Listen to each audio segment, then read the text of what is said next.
I brought my little friend.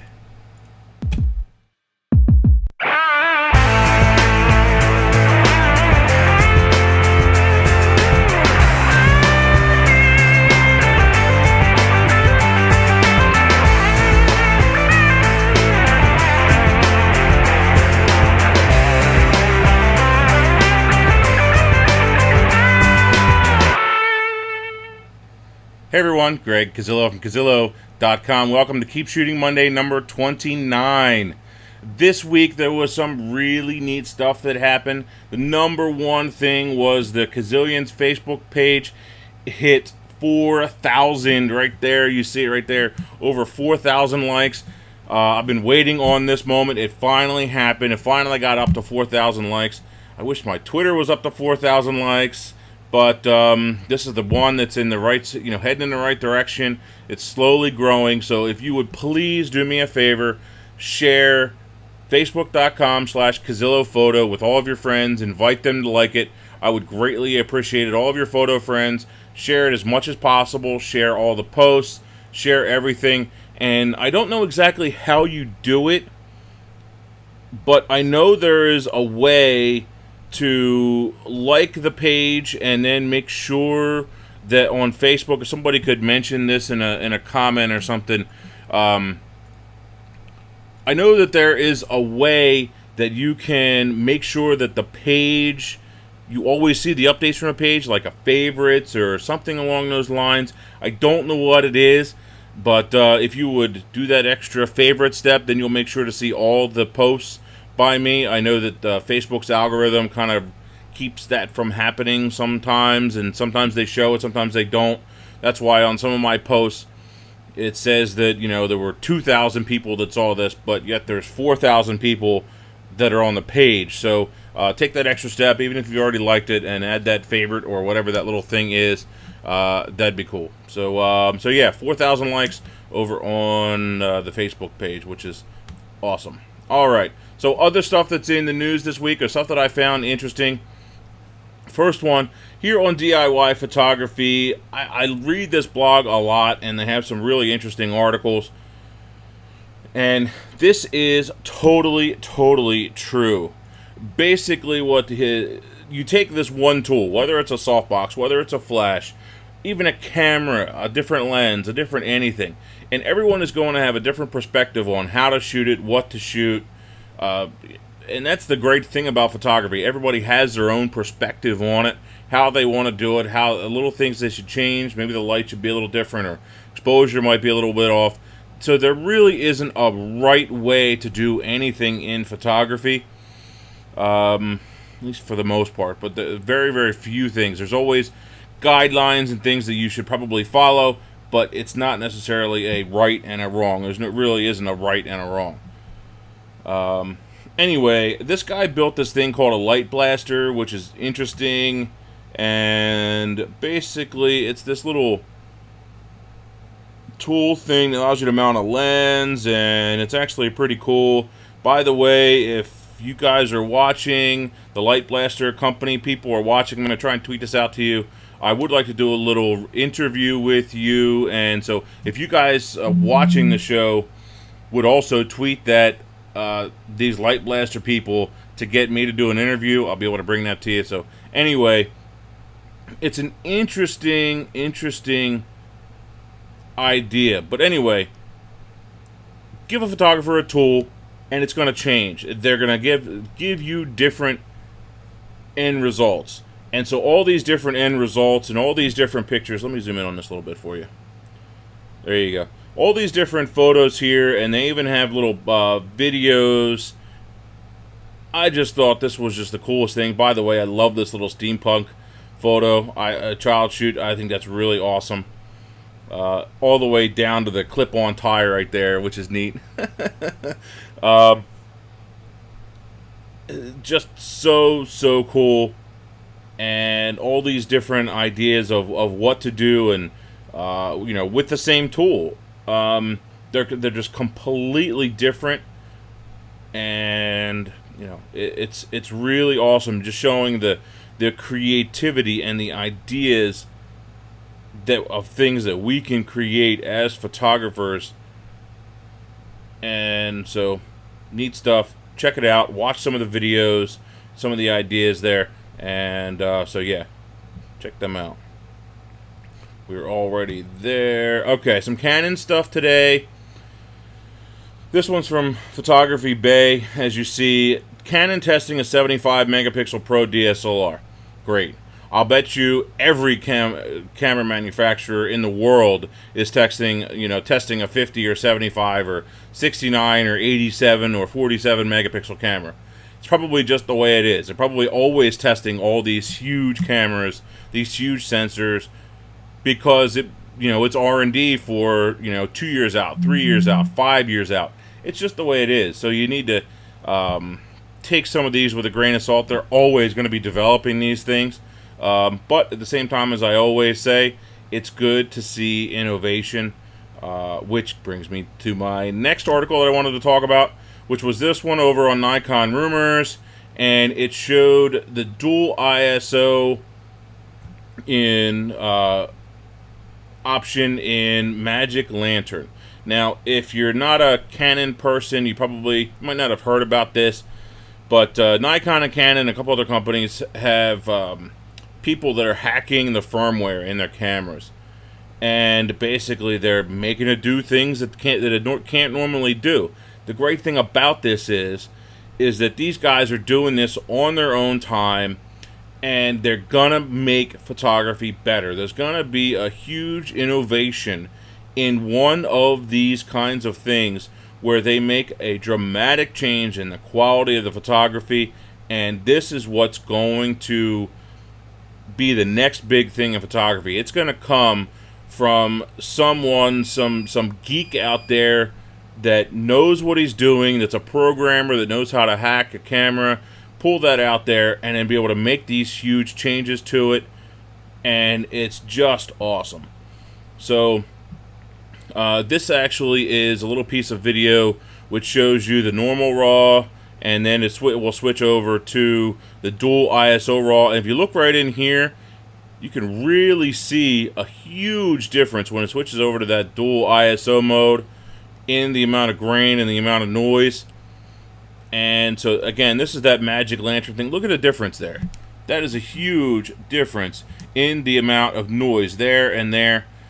I'm not saying if it's good or bad as far as what it's doing to the actual camera or the sensor, whether it's going to last or not, and that's obviously something that the camera manufacturers would have to take into consideration if they would put a feature like this in a camera.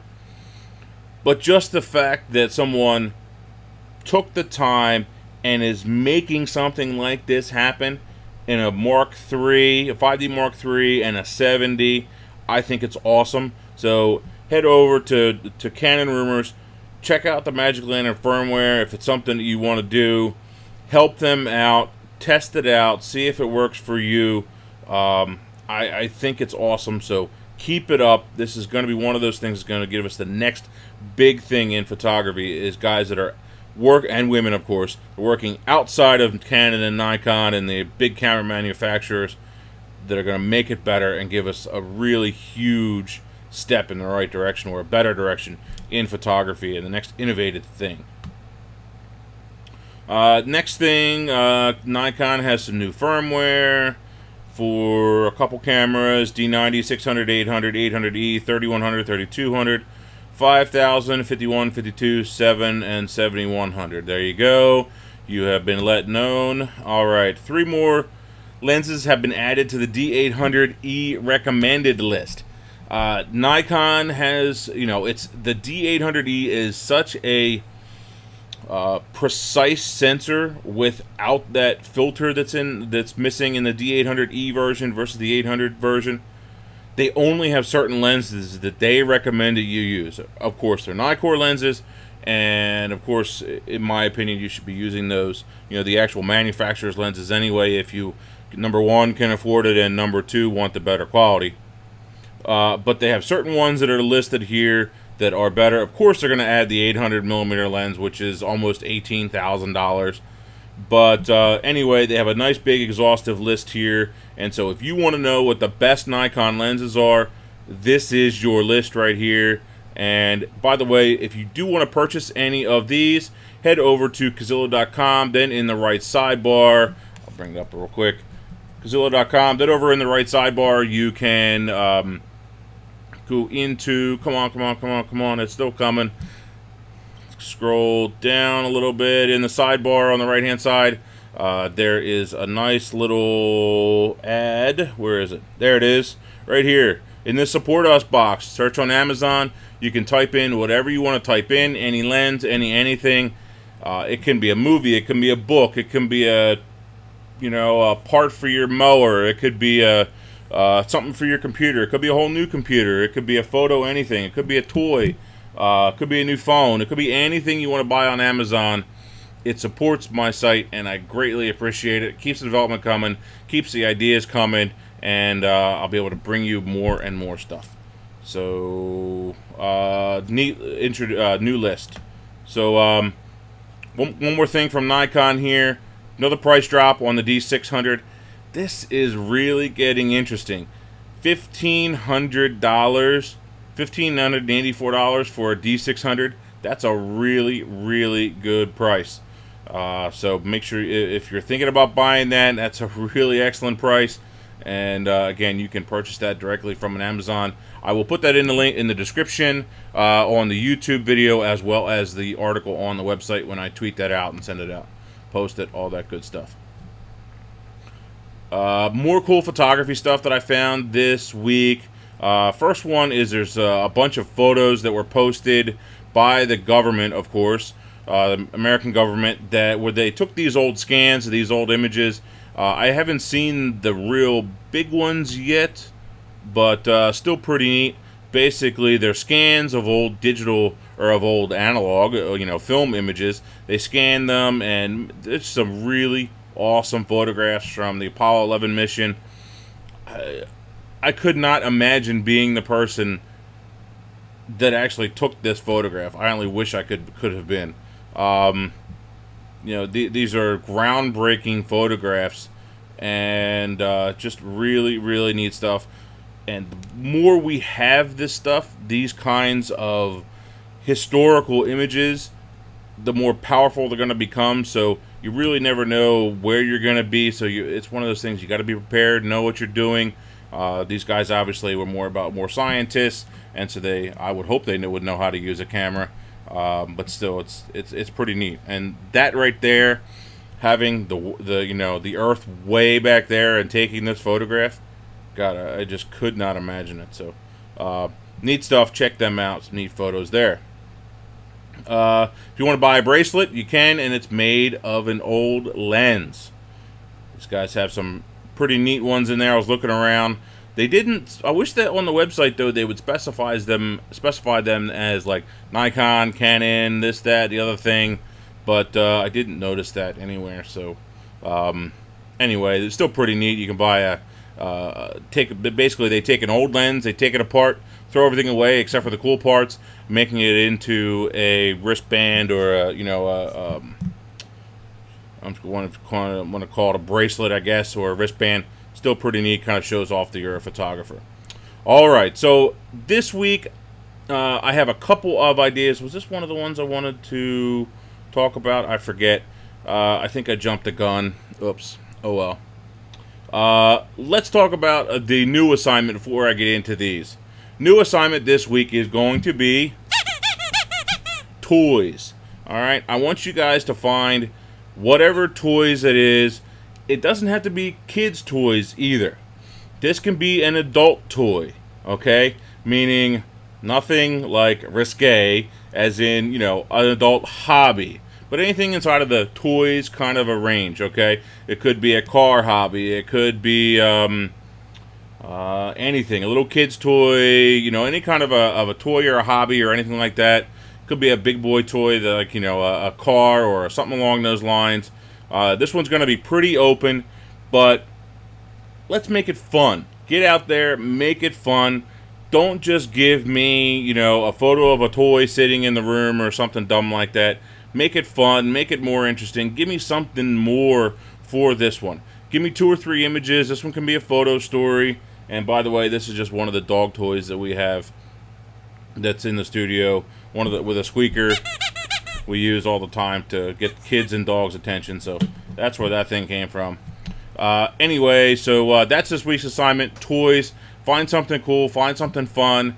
Put a photo story together of it. It has to be up by not this Friday, but next Friday at 5 o'clock. Oh, and by the way, there was 1 or 2 people that posted photos late. Okay, I did not include those, even though one of them was really awesome.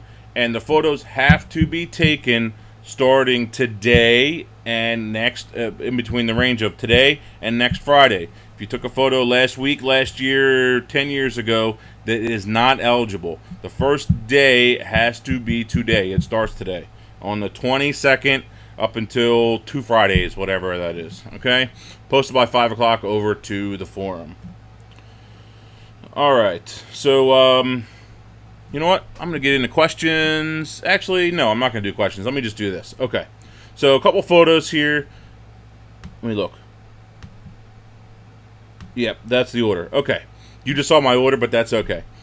This is my first one from David. Excellent photo.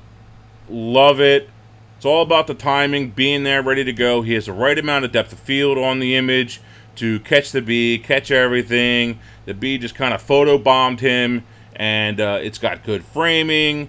If you really want to be nitpicky, this leaf right here is touching the outside of the frame to get really nitpicky, but that's it. So other than that, I think it's a really excellent photo. Maybe it's a little off kilter. Maybe it needs to be straightened a little bit. Just turn it just a hair, just so that the whole thing is kind of level. But other than that, excellent photo. Thank you for posting that one, David. That one is my number 3. This one is my number 2 from Connor. Great use of depth of field. Great use of contrast. I love the angle off to the side and showing the depth and the dark colors and the light colors in the foreground. Everything about it is excellent. Absolutely love it. Good processing. Just the right amount of contrast. Good white balance. Everything is crisp and clean. Love it. Great posting it, Connor. Thank you for posting. Great image. But as I hinted to, this is what I was looking for, hoping for, that someone would take this a step farther. And so these are my favorites from this week. This bottom one is the one I'm going to actually choose. But the top one is awesome too because I like the blue sky. And of course, the model was cute too. But so Richard posted these and I saw them like, oh, that's exactly it. It's exactly what I was hoping for. Take your photos a step farther. Find something else. Find someone else to help you shoot something and then go out and shoot again. Maybe it won't get as good of a result, but it's worth a try. You're going in the right direction. You're doing something cool. You're practicing. You're getting ideas. Every little shoot like that, you're always going to get better.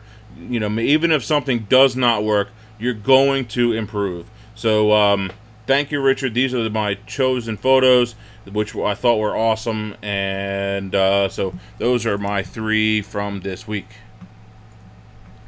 All right, so we have a couple of questions here. Switch over to this screen. Okay, a couple questions from last week. The first thing I'm going to go over. Question from Mr. Yawn. I'm yet to find a church that will allow me to use a bloody flash. I'm guessing he is not American since he said bloody. So anyway, what I will typically... Number one, the photo that I had posted and talked about, it was after the ceremony. Obviously, there was nobody else in there. But... in fact, can I bring that photo up here? It was this one right here. Hold on a second. Bring it back up for you. It was that photo right there that I had talked about. Anyway, it was after everybody left. So anyway, this was the kind of the background of that. So what I will do for a flash a lot of times in a church is I stopped asking. I used to do it all the time, and they would say that I would ask, hey, do you mind if I use a flash? And every single time the question would be no, no, no, no, no. And finally I said, you know what? This is stupid. Why am I even asking? So I ended up switching it, and I'm like, you know what? I'm done asking. I'm not going to ask anymore. So sometimes it's just easier to ask for, how's that saying go? Sometimes it's easier to ask for forgiveness than it is for permission. I have stopped asking for permission to use my flash in the church.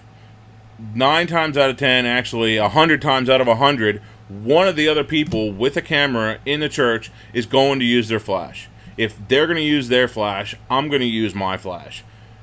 I might not need to use it as much as they are. I'm obviously going to be controlling it better, doing something better with it, but someone is always going to have their flash turned on, either on their iPhone or their smartphone or on their camera, whatever it is. One of the spectators or one of the guests that are in the wedding, they're going to have it with them. They're going to be turning the flash on. So do yourself a favor. Stop asking for permission as far as flash is concerned.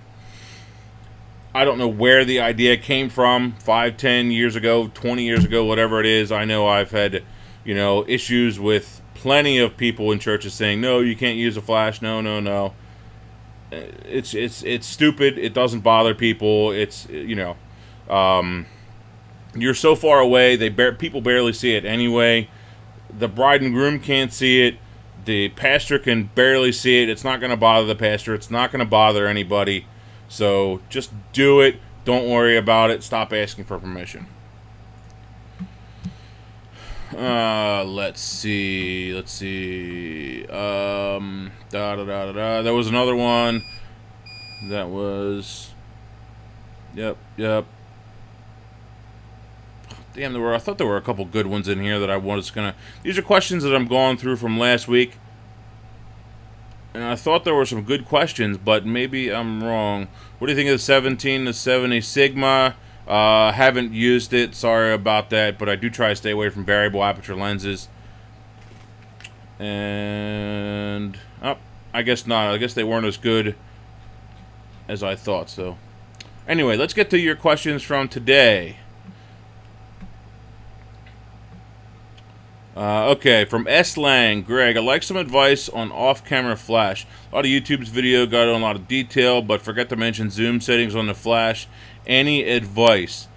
Yes. You need to apply it to each individual image. Each image is going to be different with what you want to do with it. So, if you want to use it and you want to use that off-camera flash and you want to zoom that head and put it in that right position, then use it. If you don't, then it probably isn't important. Just remember, when you do zoom that head, say down to 100 millimeter, 120, 150. I forget what the top end is on like a 900 or 910. Is it a 180 or something like that? Anyway, the pattern is going to get smaller, as well as the power is going to go up. So keep that in mind when you are zooming that head, and also when you're using a modifier. I will a lot of times make that, re-zoom that, and it's just, or change that zoom, set that setting. Sometimes it's just one of those things that I forget to do and forget to talk about. But it's a natural thing that I just kind of do on my own when I'm out shooting. So, yeah, definitely look at it. Let's see. Sorry.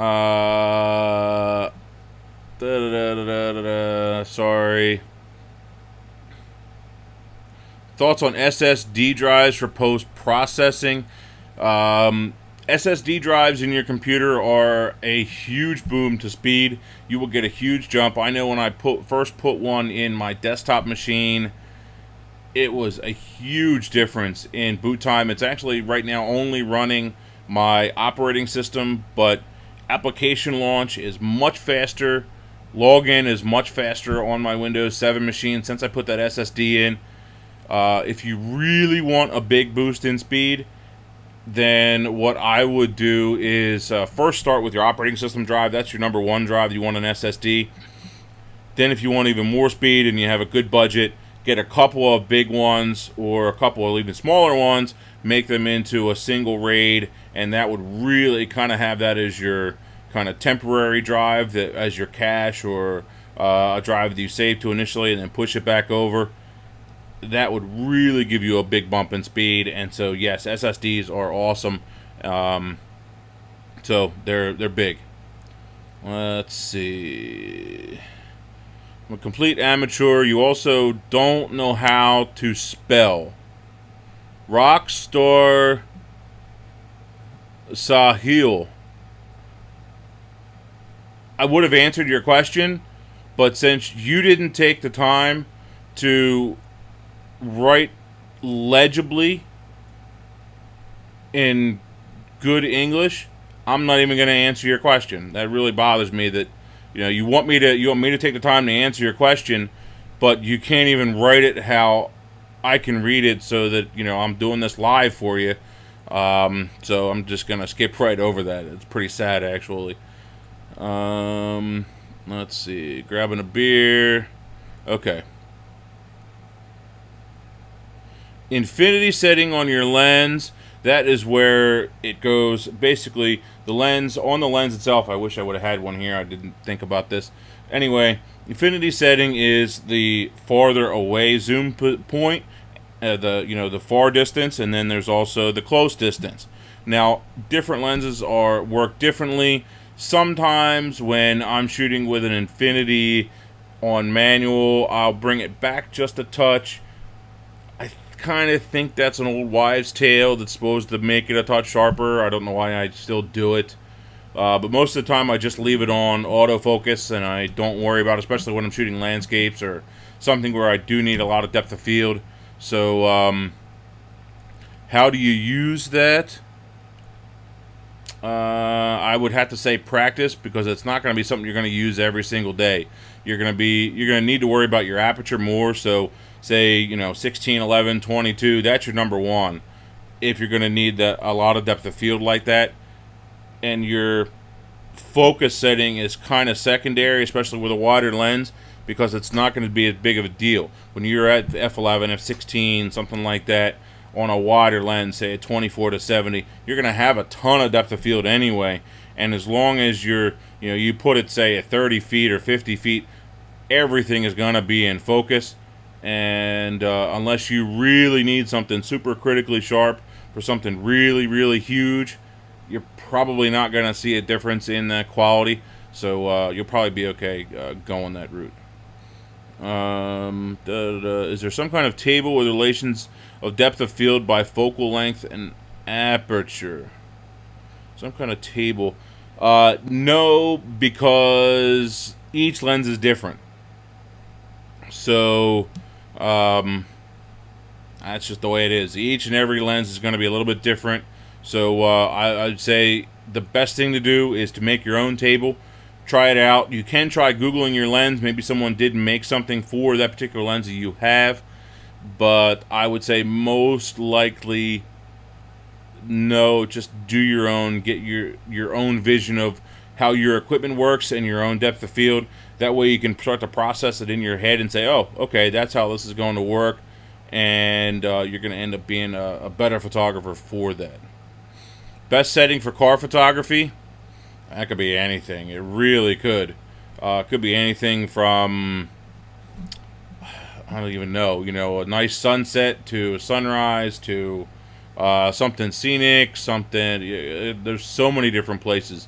A hill, a valley, absolutely anything. A church, a nice building, anything. So I don't think there's really a right answer to that. It's just a matter of your imagination and what you want to create. Just upgraded from D300S to 700. Any advice on replacement lens for the Sigma 10 to 20? You think the Nikon 12 to 24 is out of your budget? Then I guess you wouldn't want the Nikon 14 to 24. I don't know. I think you mean 14 to 24, because I don't think there's a Nikon 12 to 24. I would save up and buy the 14 to 24. The 14 to 24 Nikon lens is the best super wide lens out there. It's a great lens. You cannot beat it. So just save up your money and buy the right one. You'll be much happier that you did. I've heard. Alright, from Sveen Arn. I have no idea what that is. I've heard the Canon and Nikon lenses are much sharper, and the third-party lenses, like the best of Tokina, Samurai, Tamron, Sigma. If you want to compare lenses and you really want to get technical about it, the best thing to do is to go over to dxomark.com and compare them on there. They do their tests that are very analytical, and they check all that stuff and rate them as far as quality and all that stuff.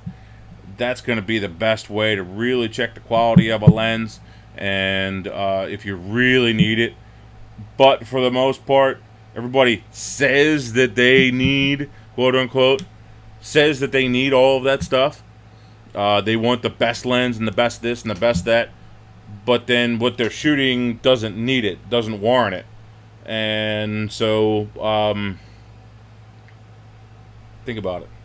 Think about what you actually need, what you're actually shooting, and then buy the right lens that fits with that, as well as your budget, of course.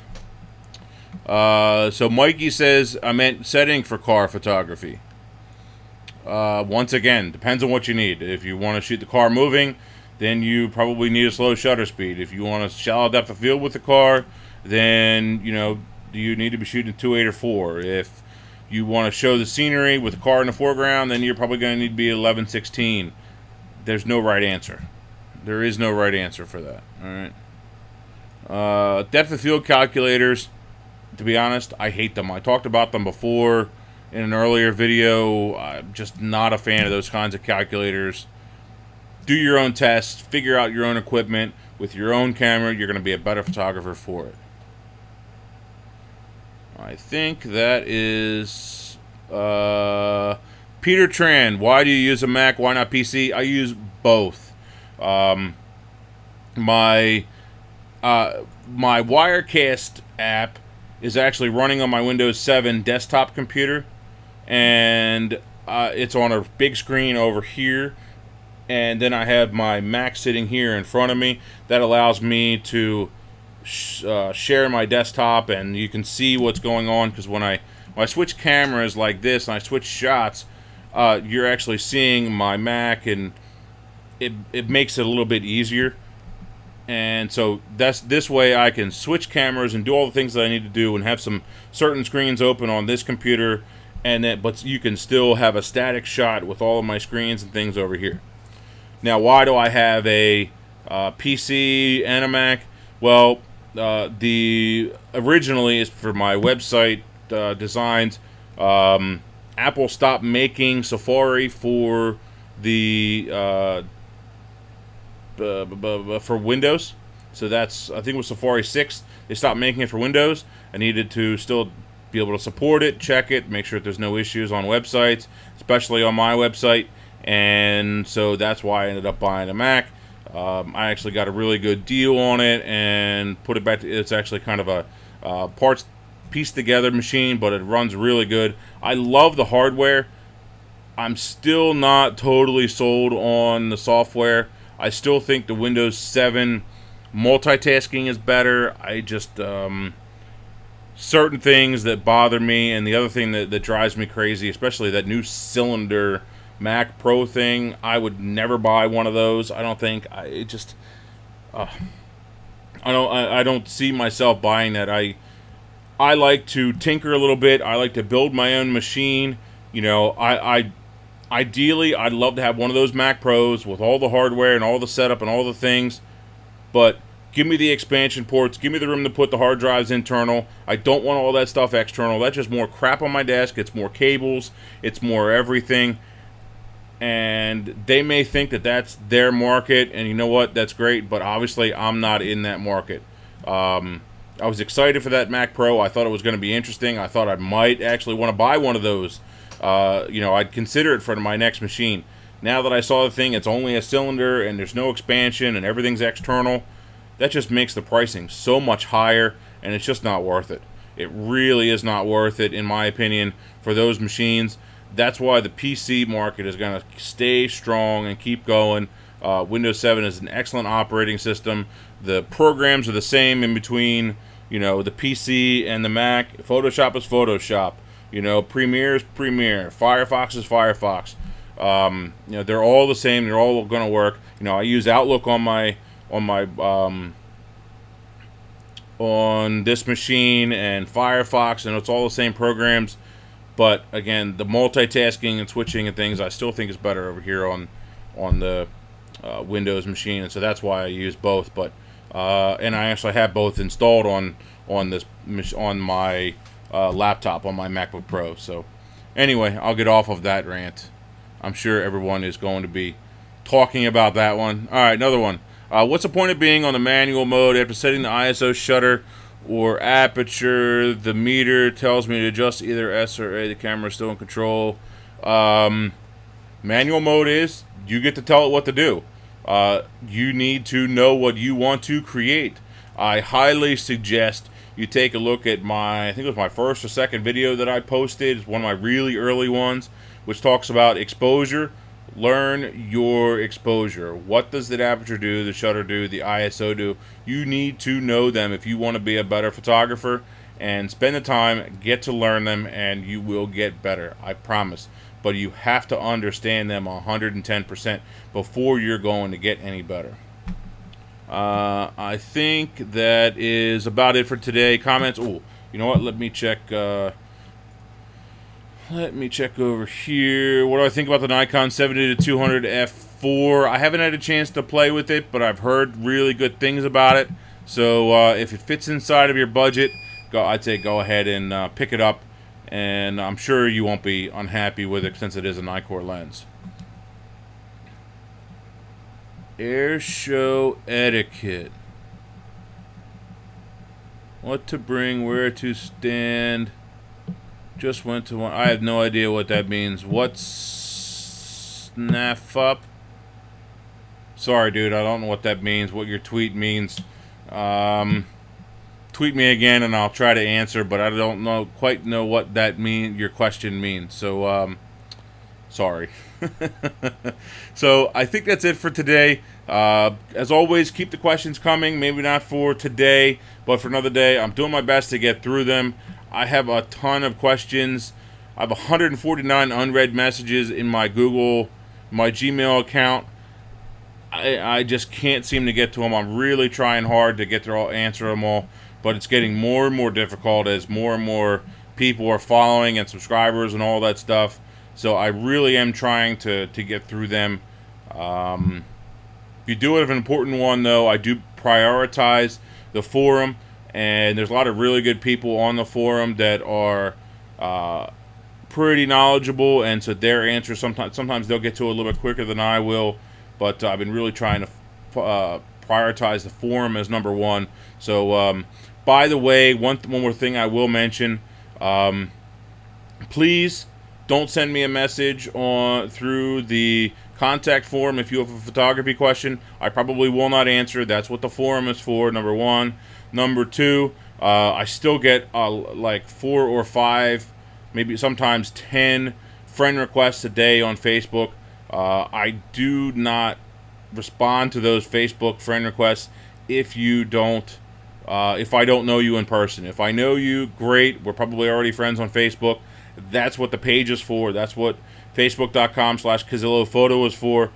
But unless I already know you, I'm probably not going to accept your invitation. Sorry, I need to know you in person before I'm going to accept you as a personal friend. So just thought that I'd get that out there. So I think that's everything. Greg Cazillo, Cazillo.com. Thanks, guys. Keep shooting. See ya.